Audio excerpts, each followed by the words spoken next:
കർണാടകയിലെ ഷിരൂരിൽ ദേശീയപാതയിലേക്ക് മലയിടിഞ്ഞു വീണുണ്ടായ അപകടത്തിൽ കാണാതായ കോഴിക്കോട് സ്വദേശിയായ ലോറി ഡ്രൈവർ അർജുനെ കണ്ടെത്താൻ തെരച്ചിൽ തുടരുന്നു. ഇന്നലെ രാത്രി 9 മണിക്ക് പ്രതികൂല കാലാവസ്ഥയെ തുടർന്ന് നിർത്തിവെച്ച തെരച്ചിൽ ഇന്ന് രാവിലെ 5:30 പുനരാരംഭിച്ചു. കൂടുതൽ വിവരങ്ങൾ രാജേഷ് പറമ്പിൽ നൽകും.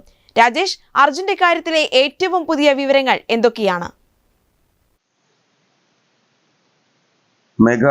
കോഴിക്കോട് കണ്ണാടിക്കൽ സ്വദേശി അർജുനെ കണ്ടെത്താനുള്ള ശ്രമത്തിന്റെ ഏറ്റവും പുതിയ വിവരം എന്നത് ഇന്നലെ രാത്രി 9:30 നിർത്തിവെച്ച തെരച്ചിൽ ഇന്ന് രാവിലെ 5:30 മണിയോടെ പുനരാരംഭിച്ചു എന്നതാണ്.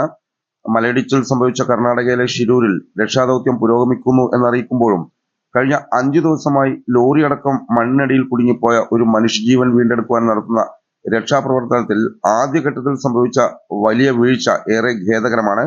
അർജുനെ കാണാതായത് മുതൽ പരാതിയും ആവലാതികളുമായി അർജുന്റെ കുടുംബം രംഗത്ത് വന്നു. അവർ ആരോപിച്ച പോലെ രക്ഷാപ്രവർത്തനം അത്ര സുഗമമായിട്ടല്ല പുരോഗമിച്ചത്, അല്ലെങ്കിൽ പുരോഗമിക്കുകയെന്ന് കൃത്യമായി പറയാൻ സാധിക്കും. അതായത് അർജുൻ ഇപ്പോഴും നിലവിൽ സുരക്ഷിതനായി ഉണ്ട് എന്ന് കുടുംബത്തിന് പ്രതീക്ഷ ഉണ്ടായിരുന്നു. ഇന്നലെ പോലും ആ ഒരു പ്രതീക്ഷയിലായിരുന്നു കുടുംബം. രക്ഷാപ്രവർത്തനം രാത്രി 9:30 മണിയോടെ നിർത്തിവെച്ചു എന്നത് വലിയ പ്രതിഷേധത്തിന് കാരണമായി എന്ന് പറയാതെ വയ്യ. പ്രതികൂല കാലാവസ്ഥയാണ് രക്ഷാപ്രവർത്തനത്തിന് തടസ്സമായതെന്ന് പറയുമ്പോഴും ഇതിലും വലിയ ദുരന്ത മുഖങ്ങളിൽ നടത്തി പോന്നിരുന്ന രക്ഷാപ്രവർത്തനത്തിന്റെ ആ ഒരു രീതിയുടെ ഒരു ഏകോപനം ഇവിടെ കാണാൻ സാധിക്കുന്നില്ല എന്നതും ഖേദകരമാണ്.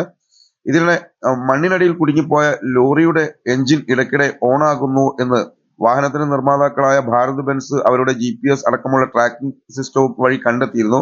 അത് അവർ അറിയിക്കുകയും ചെയ്തു. അക്കാര്യമെല്ലാം ചേർത്ത് വായിക്കുമ്പോൾ അർജുൻ ജീവനോടെ തിരിച്ചെത്തും എന്ന പ്രതീക്ഷക്ക് ആക്കം കൂട്ടുകയാണ്. രക്ഷാപ്രവർത്തനം കാര്യക്ഷമമല്ല എന്ന പരാതിയുമായി അർജുന്റെ കുടുംബം രംഗത്തെത്തിയതോടെയാണ് കേരളം ഈ വിഷയത്തിൽ ഇടപെട്ടത്.